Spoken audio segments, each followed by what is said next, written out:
Os deputados federais têm uma semana de recesso informal. O presidente da Câmara os desobrigou da presença em Brasília, permitindo que todos eles participem das votações de forma virtual. Carlos Alberto traz mais detalhes. Em meio à polêmica sobre as restrições impostas pelo Supremo Tribunal Federal, STF, a liberação de recursos das emendas parlamentares ao orçamento da União e também com a campanha eleitoral entrando em ritmo mais acelerado, o presidente da Câmara, Arthur Lira, decidiu liberar os deputados da presença nesta semana de esforço concentrado em Brasília.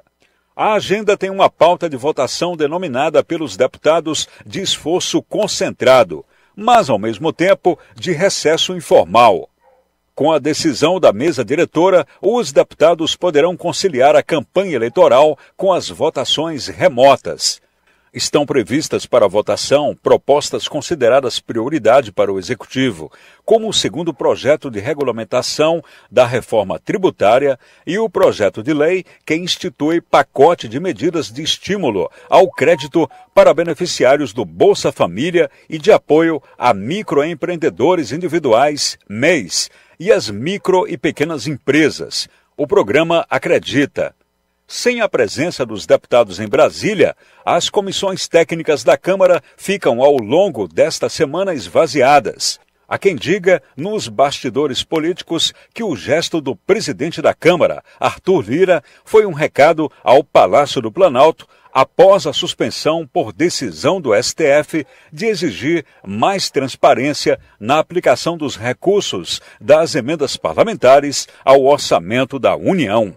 Com informações dos bastidores políticos, Carlos Alberto. Eu não vou me alongar, Marcos Furlan, porque você já está sinalizando que o tempo está passando e tem mais outras notícias aqui no nosso Alerta Geral, mas dizer sobre esse assunto, quando o Carlos Alberto diz assim, olha, que há quem diga que essa decisão de esvaziamento ou do recesso informal nesta semana na Câmara Federal foi um recado do presidente da mesa diretora, Arthur Lira, ao Executivo, não apenas ao Executivo. Os deputados federais e senadores estão descontentes com as mudanças no sistema de liberação das emendas parlamentares. O Supremo Tribunal Federal impôs restrições à liberação desses recursos sem transparência, ou seja, o dinheiro deve sim chegar aos municípios e aos estados, mas mostrando quem é o autor da emenda parlamentar. Para você, ouvinte internauta, você já nos acompanhe aqui nesse bate-papo, nessa conversa sobre as emendas parlamentares, que são pedidos dos deputados e senadores para a inclusão de dinheiro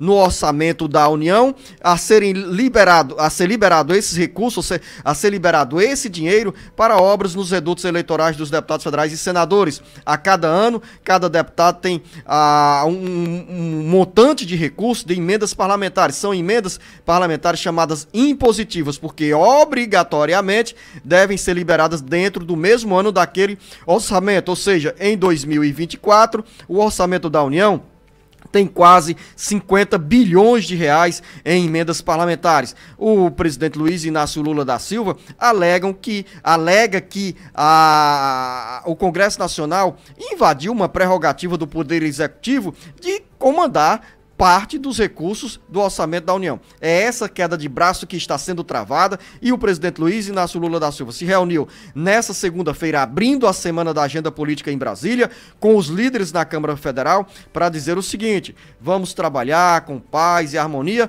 e encontrar caminho para os recursos chegarem aos municípios, chegarem às bases parlamentares, às bases eleitorais dos parlamentares e diminuir essa tensão nesse segundo semestre já confuso por conta da ausência dos deputados e senadores em Brasília em função das eleições municipais.